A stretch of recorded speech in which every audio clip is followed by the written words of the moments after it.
Elle constitue un maillon non moins important dans la chaîne de l'organisation du scrutin présidentiel. Les organisations de la société civile s'activent de leur côté pour une élection libre et apaisée. Une mission essentielle qui consiste aussi bien l'observation du scrutin le jour de l'élection que le suivi de tout le processus électoral. Nous accompagnons déjà le processus électoral depuis son entame par la révision de la liste électorale, par l'observation du processus.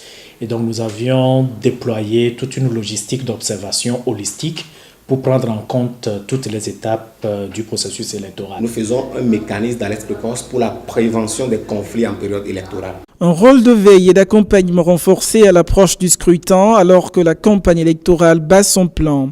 Des mécanismes et des dispositifs sont mis en place à cet effet. Ce mécanisme a différents niveaux.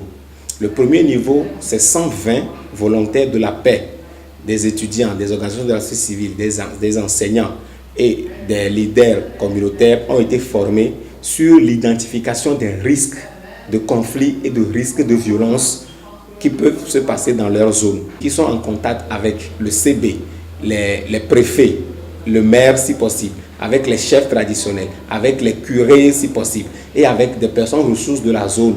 Actuellement, nous mettons en place un dispositif pour accompagner le processus du scrutin lui-même et ça passe par l'observation des CELI, des commissions électorales locales indépendantes, auprès desquelles nous avons déployé 42 moniteurs de CELI avec un système de coordination au niveau de chaque région. Nous suivons également les travaux des médias, les comportements des médias au cours de cette période électorale par le déploiement des moniteurs de médias, 40 au total. Nous déployons au finish les observateurs le jour du scrutin dans les bureaux de vote. Consciente du risque que peut comporter ce scrutin, la société civile appelle par ailleurs tous les acteurs à un processus démocratique, crédible et sans violence.